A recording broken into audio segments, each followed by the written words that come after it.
하나님의 말씀 요한복음 20장 1절로 18절까지 말씀입니다.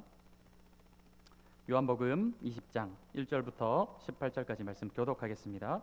안식 후 첫날 일찍이 아직 어두울 때에 막달라 마리아가 무덤에 와서 돌이 무덤에서 옮겨진 것을 보고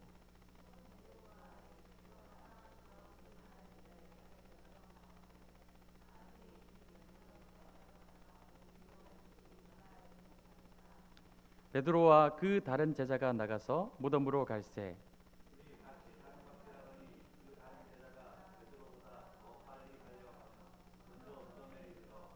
구부려 세마포 놓인 것을 보았으나 들어가지는 아니하였더니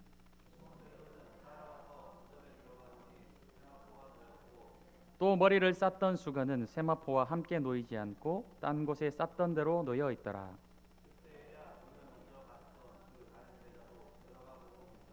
그들은 성경에 그가 죽은 자 가운데서 다시 살아나야 하리라 하신 말씀을 아직 알지 못하더라. 마리아는 무덤 밖에 서서 울고 있더니 울면서 구부려 무덤 안을 들여다보니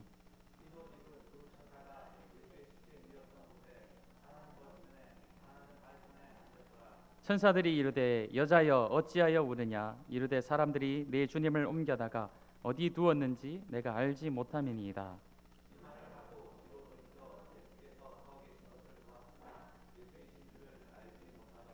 예수께서 이르시되 여자여 어찌하여 울며 누구를 찾느냐 하시니 마리아는 그가 동산직인 줄 알고 이르되 주여 당신이 옮겼거든 어디 두었는지 내게 이르소서 그리하면 내가 가져가리이다.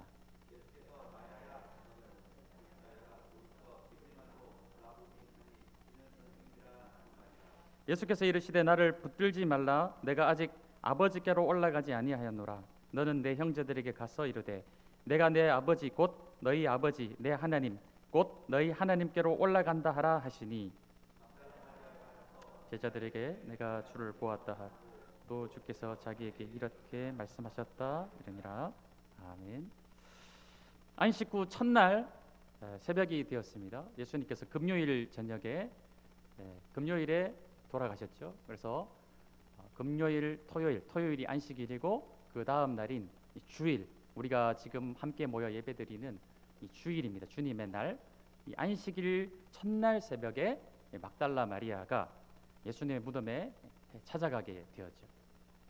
그런데 무덤에 막혀 있어야 될 무덤 입구에 그 큰 돌이 비켜져 있는 것이죠. 이 모습을 보고 이제 깜짝 놀란 마리아가 가장 먼저 생각나는 사람이 아마 예수님의 제자들이었을 거예요. 그래서 베드로를 찾아가게 됩니다.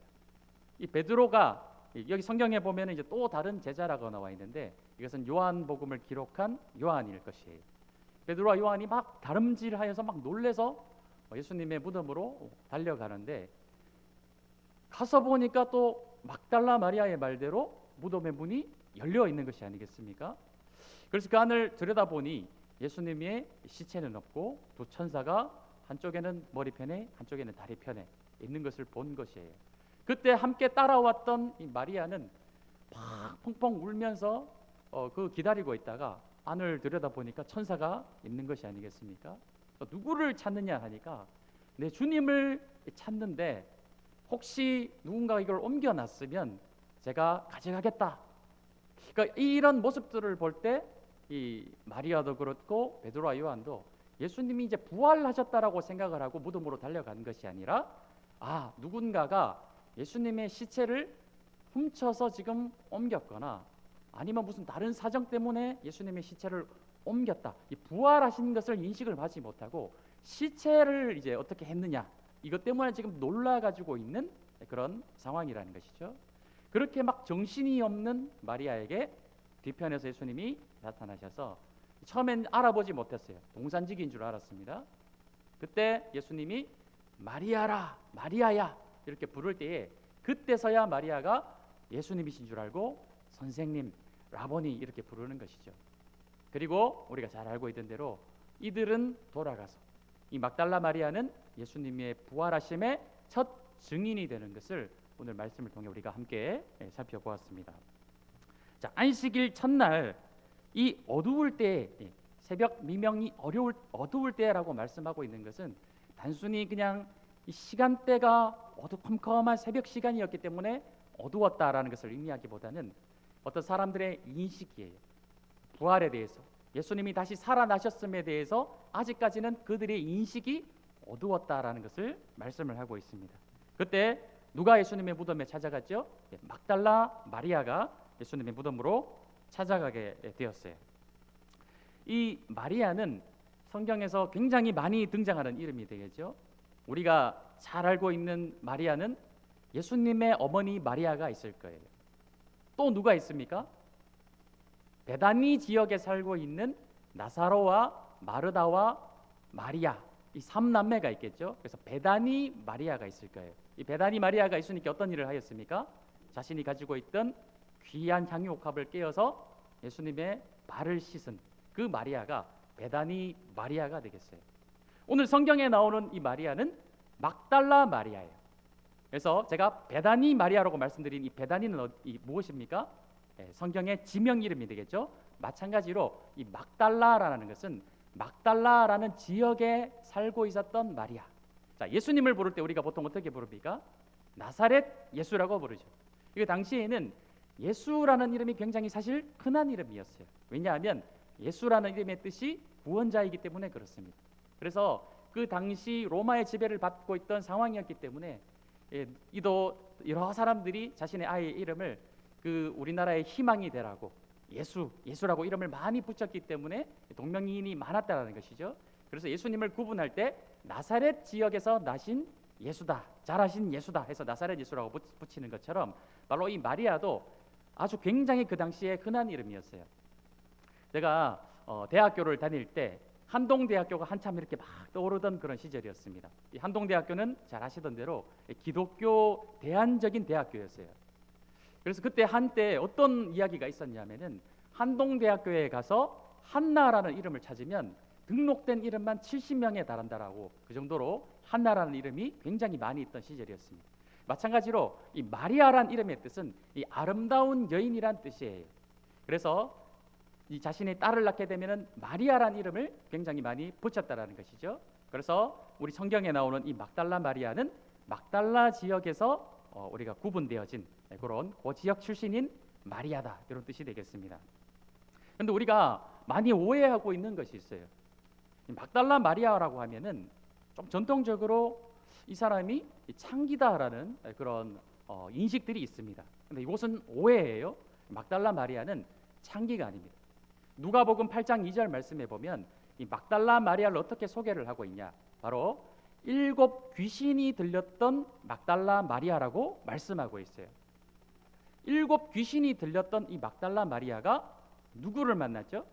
예수님을 만남을 통해서 그에게 들려있던 악한 귀신들이 다 쫓겨나가게 되고 그녀는 이제 새로운 삶을 살 수 있게 되어졌다라는 것입니다.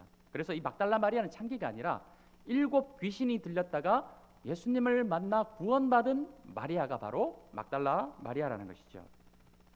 귀신이 들렸던 인생은 어떤 인생일까요? 귀신이 들린다는 거. 우리가 참 실감하기가 어렵겠죠. 우리 주변에 귀신이 들린 사람이 사실 흔치 않아요. 과거에만 해도 귀신 들린 사람이 한 명씩 있었습니다. 마을마다 굉장히 악한 영이 지배하던 그런 시대가 있었어요.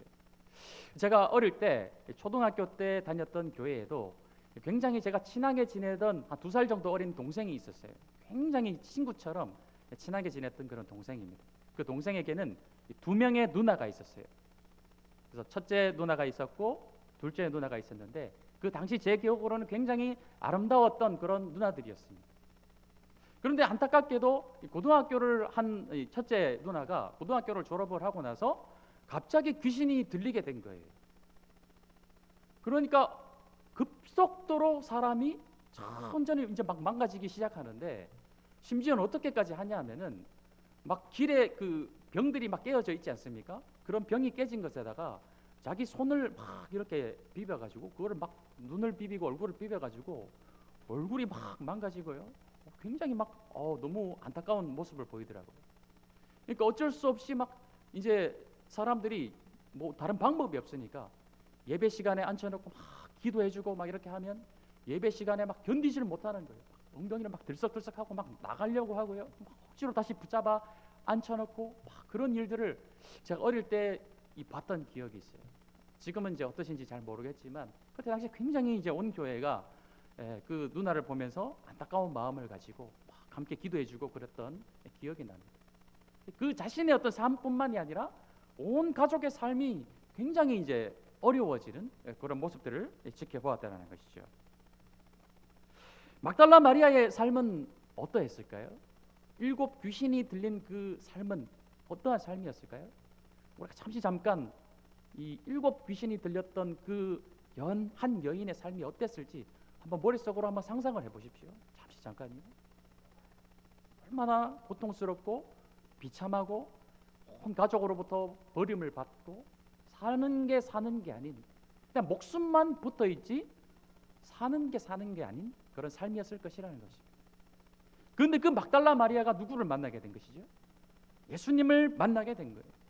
예수님을 만나게 되어서 예수님께서 그녀에게 들렸던 모든 악한 귀신들을 다 물리쳐 주시고 그 한 여인의 인생이 완전히 180도 바뀌어버리는 구원받은 삶이 되었다는 것입니다. 구원받은 삶. 한순간 예수님을 만나서 인생이 완전히 바뀌어버렸다는 것이죠. 이제 막달라 마리아에게 있어서 예수님은 어떤 존재일까요? 막달라 마리아에게 예수님은 어떤 존재일까요? 이 세상에 그 어떤 사람보다 그 어떤 분보다 가장 존귀하고 귀하며 사랑하는 분이 바로 예수님이었을 거예요.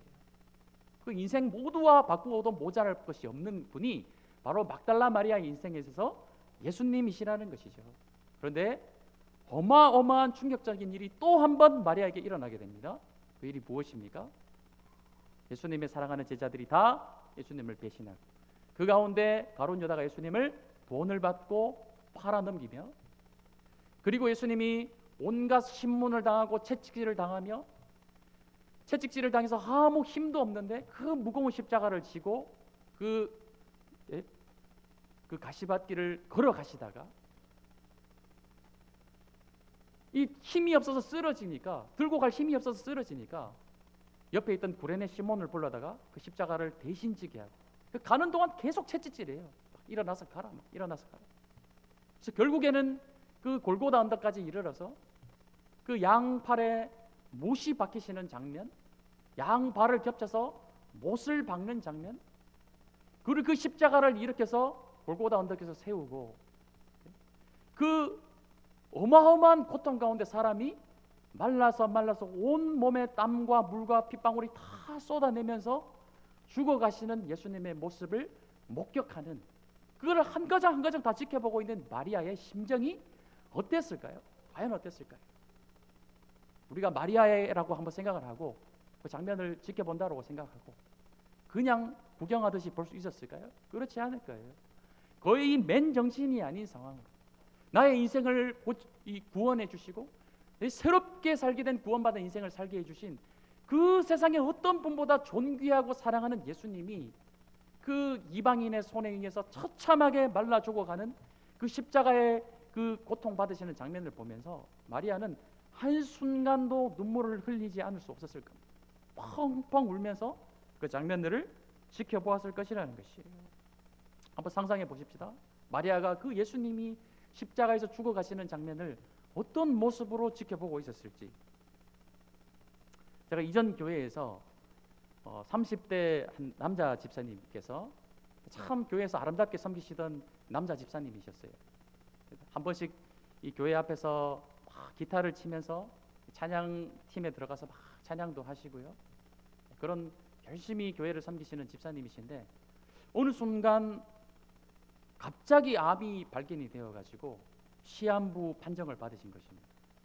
그래서 그렇게 안타까운 모습으로 사람이요 정말 점점 야위어가면서 이렇게 이 생명이 다해가는 그런 과정 가운데서도 이 집사님이 병상에서 기타를 치시면서 자신의 아이들과 함께 기타를 치면서 하나님을 찬양하는 그 모습을 보았었어요. 근데 한 1년 정도 투병을 하시다가 결국에는 30대 중반이셨어요. 소천을 하게 되었습니다. 온 교회가 장례를 치르는데 교회에서 장례 치르는 일은 사실 많이 있지 않습니까? 교회가 규모가 있을수록 일주일에 한 번도 장례를 치르는 적도 있고요. 장례 예배를 막 치르지만 그분의 장례 이 소천을 하신 그분의 장례를 치를 때만큼은 온 교회가 눈물바다가 되었고 이 장례 예배를 드리는 내내 정말 이 흐르는 눈물이 그치지 않을 정도로 정말 너무 힘든 순간을 보냈었어요. 그리고 마지막에 그 입관 예배를 다 마치고 나서 또 하관 예배를 드리고 이런 순간까지 온 성도들이 정말 슬픔에 잠겨서 힘들어했던 그런 기억이 있습니다. 지금 막달라 마리아는 그 예수님이 십자가에서 고통을 받으시며 죽어가는 모습을 목격하고 있는다라는 것, 얼마나 애통해하며 비참해하며 비통해하며 그런 심령이었을까요? 곡하는 소리가 통곡을 하면서 모든 과정을 다 지켜보았을 것이라는 것이죠. 그리고 나서 이 마리아가 잠을 잘 수 있었을까요? 아니요, 저는 이틀 동안 잠을 제대로 자지 못했을 거예요. 사람이 너무 충격적인 일을 경험을 하게 되면은 잠을 잘 수 없더라고요. 저도 그런 일이 몇 번 있어서 한 이틀 동안 잠을 못 잔 적이 있었는데, 과연 막달라 마리아가 그런 모습을 다 지켜보고 나서 잠을 잘 수 있었을까요? 아니요, 저는 잠을 잘 수 없었을 것이라고 생각을 합니다. 그리고 안식일 새벽이 되었어요. 이 안식일이 지난 주일 새벽이 되었습니다. 아마도 이 무덤에는 로마 군인들이 그 무덤을 지키고 있었기 때문에 시신을 볼 수도 없어요. 입구를 봉인했기 때문에 예수님의 시체를 볼 수도 없어요. 그저 예수님이 너무너무 간절히 보고 싶으니까 그냥 봉인되어져 있는 무덤을 가까이서 만지고 이런 것도 불가능합니다. 로마 병정이 지키고 있기 때문에 멀리서나마 그 예수님의 무덤이라도 보고 싶어서 새벽 미명에 일어나자마자 무덤으로 찾아간 거예요. 그런데 또 충격적인 일이 벌어지게 되죠. 또 충격적인 일이. 아니, 무덤을 봉인했던 이 바위도 없을 뿐만이 아니라 지키고 있던 사람도 없는 거예요. 당연히 마리아가 어떤 생각을 하게 되었을까요? 이거 누가 예수님의 시체를 훔쳐갔겠구나. 깜짝 놀라가지고 베드로를 찾아가는데 막 달려갔을 거예요. 막달라 마리아라서 그렇지. 막 달려갔을 거예요. 정신없이 우리말로 요즘 말로 멘붕이 와가지고 막 이 제자들에게 달려가는 그 마리아의 모습을 한번 상상해 보십시오. 그리고 막 정신없이 이야기했겠죠. 지금 누가 예수님의 시체를 훔쳐갔다라고 막 이야기를 했겠죠. 그러니까 오늘 말씀으로 다시 가서 보십시다. 3절 말씀에 보면 20장 3절입니다. 베드로와 그 다른 제자가 나가서 무덤으로 갈새 둘이 같이 뭐하죠? 그냥 걸어갈 수 없는 거예요. 지금 예수님의 시체를 누가 훔쳐갔는데 어떻게 걸어갈 수 있겠습니까? 막 달려가는 것이죠. 그 다른 제자 이 요한으로 우리가 알고 있는데 베드로보다 더 빨리 달려가서 먼저 무덤에 이르러 구부려 세마포 묻은 것을 보았으나 들어가지는 아니하였더니 베드로가 먼저 6절의 말씀해 보면 들어갑니다. 들어가서 예수님의 시신이 없어졌다는 것을 먼저 확인을 하게 되죠. 그때 8절 말씀에 그때야 무덤에 먼저 갔던 그 다른 제자 이 요한이 들어가 보고 믿더라. 이것은 믿더라는 것이 성경에 무조건 믿더라 하면은 믿음 이것을 말하는 것이 아니라 막달라 마리아가 달려와가지고 막 정신없이 얘기했던 그 이야기들이 정말 사실이구나. 누군가가 지금 예수님의 시체를 훔쳐갔다라는 것이 사실이구나. 그걸 믿었다라는 거예요. 그래서 같이 그것을 보고 해왔는데, 그런데 9절 말씀해 보십시다. 그들은 성경에 그가 죽은 자 가운데서 다시 살아나야 하리라 하신 말씀을 아직 알지 못하더라. 마리아도 그렇고 베드로도 그렇고 요한도 그렇고 예수님이 다시 부활하셨으리라고는 상상도 하지 못하는 상황인 것이에요. 예수님이 살아생전에 여러 번 제자들에게 말씀하셨습니다. 내가 죽었다가 다시 살아나야 될 것이다. 여러 번 말씀하셨지만 그들은 아직 어때요? 어두울 때에 그들의 영적인 인식이 예수님의 부활하셨음에 대해서 아직 그들이 인식하지 못하고 깨닫지 못한 그런 어두워진 상황 가운데 예수님이 하셨던 말씀을 아직 믿지 못하고 깨닫지 못하고 부활하셨음을 인정하지 못하고 있는 그런 상황이라는 것이죠. 그래서 11절 말씀 보십시다. 두 제자들은 집으로 돌아가 버렸습니다. 11절 말씀에 마리아는 무덤 밖에 서서 울고 있더니 베드로와 요한은 예수님의 시체가 없어졌구나, 돌아가 버렸어요. 그런데 지금 막달라 마리아는 어떻습니까? 갈 수가 없는 거예요. 자신이 그렇게 사랑하고 자신의 인생을 완전 180도 바꾸어 주신 내 사랑하는 주님의 시체가 없어졌다는 것이 도저히 믿겨지지 않고 그 자리를 떠날 수 없는 그런 상황이라는 것입니다. 그때 12절 말씀에 흰옷 입은 두 천사가 예수의 시체에 누웠던 곳에 하나는 머리편에 하나는 발편에 앉았더라. 13절 천사들이 이르되 여자여 어찌하여 우느냐, 이르되 사람들이 내 주님을 옮겨다가 어디 두었는지 내가 알지 못함이니이다. 막달라 마리아도 어떻죠? 아직 예수님이 부활하셨음을 믿지 못하는 거예요. 누군가가 지금 예수님의 시체를 가져다가 옮겨 두었습니다. 천사들에게 말하고 있는 것이죠. 그때 14절 말씀을 보십시다.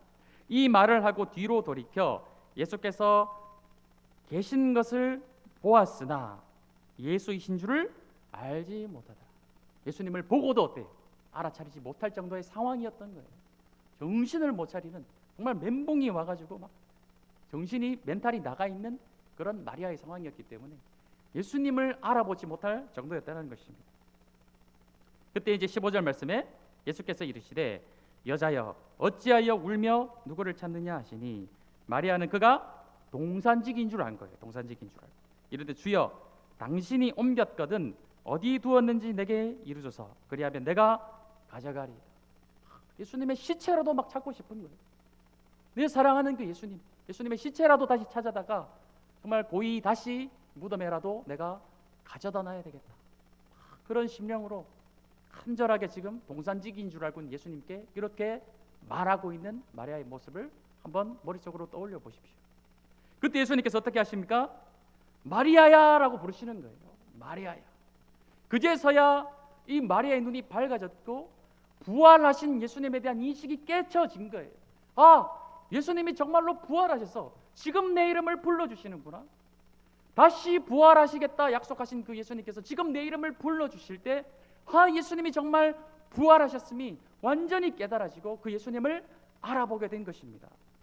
그 후로 우리가 너무나도 잘 알고 있지만 마리아는 돌아가서 그 누구보다도 인류 최초의 예수님의 부활하심을 증거하는 증인이 된 것을 우리가 말씀을 통해 이 장면을 우리가 지금 보고 있는 거예요.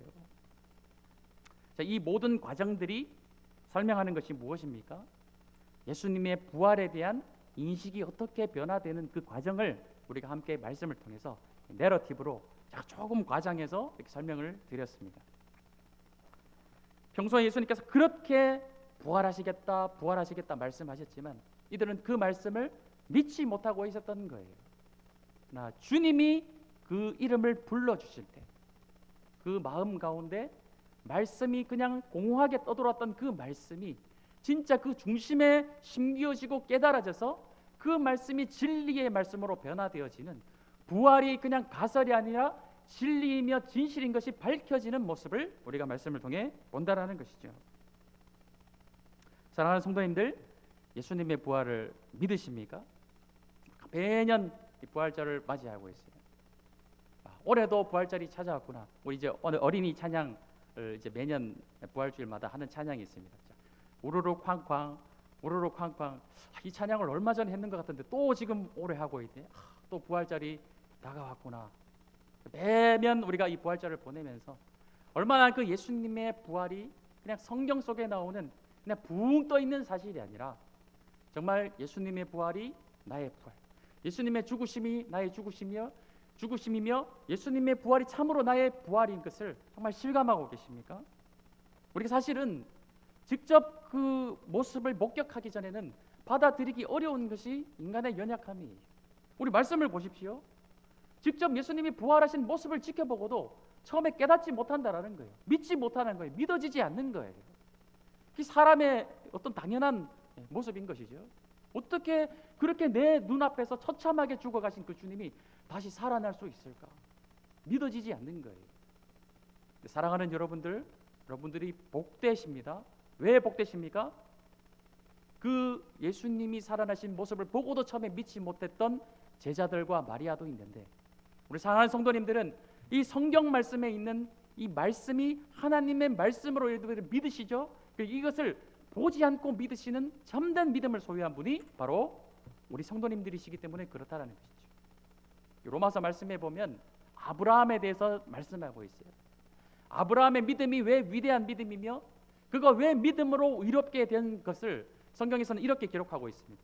아브라함이 바랄 수 없는 중에 바라고 믿었으니라고 말씀하고 있어요. 아브라함이 믿은 것이 무엇이죠?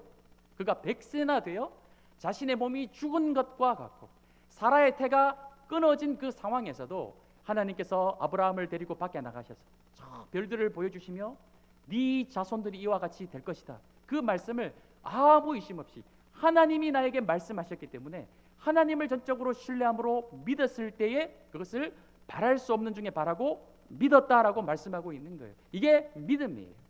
참 믿음이란 무엇입니까? 보고 믿는 것이 아니에요. 하나님께서 오늘 말씀을 통해 우리에게 가르쳐 주셨기 때문에 예수님은 죽으시고 3일 만에 부활하셨다는 사실을 우리가 보지 않고 오직 하나님의 말씀으로 받고 이것을 믿기 때문에 그것이 믿음인 것입니다. 그것을 믿는 여러분들 이미 예수 그리스도와 함께 부활 신앙으로 참여하신 줄로 믿습니다. 그 예수님이 다시 이 땅에 오실 거예요. 부활하겠다 부활하겠다 약속하셨던 그 주님께서 오늘 마리아라 마리아야 부르시면서 그 부활이 사실임을 증거로 보여주셨던 것 같이 예수님께서 오늘 이 순간 우리에게 무엇을 약속하고 계십니까? 또 한 가지 약속을 하시고 가셨죠. 다시 오겠다 약속하셨어요. 그 예수님이 우리에게 다시 오겠다 다시 오겠다 약속하셨습니다. 수많은 사람들이 예수님의 부활도 믿지 않을 뿐더러 그 예수님이 다시 하늘로부터 그 하나님의 영광된 보좌 우편으로부터 이 저리로서 다시 오실 것을 믿지 않는 시대를 우리가 살아가고 있어요. 수많은 사람들이 믿지 않아요. 우리들은 믿습니다. 예수님께서 다시 오겠다 다시 오겠다 약속하셨어요. 예수님이 다시 오시는 그날에 수많은 사람들이 그 예수님의 다시 오심을 보고도 믿지 않을 거예요. 재림하시는 그 예수님의 광경을 보고도 믿지 않을 거예요. 왜냐? 실감할 수 없거든요. 그러나 그때 그 예수님께서 우리의 이름을 불러주실 거예요. 마리아야 라고 부르셨던 것처럼 그 재림하시는 예수님께서 다시 오시는 예수님께서 우리의 이름을 그 순간 영광 가운데 불러주실 것입니다. 그때 우리는 어떨까요? 다시 오시는 예수님의 그 약속이 정말로 성취되었구나. 그 영광된 하나님 나라의 잔치에 함께 모두가 부활하여서 참여하게 될 것이에요. 그것을 믿으시는 우리 성도님들 너무나도 복된 분이십니다. 축복드립니다.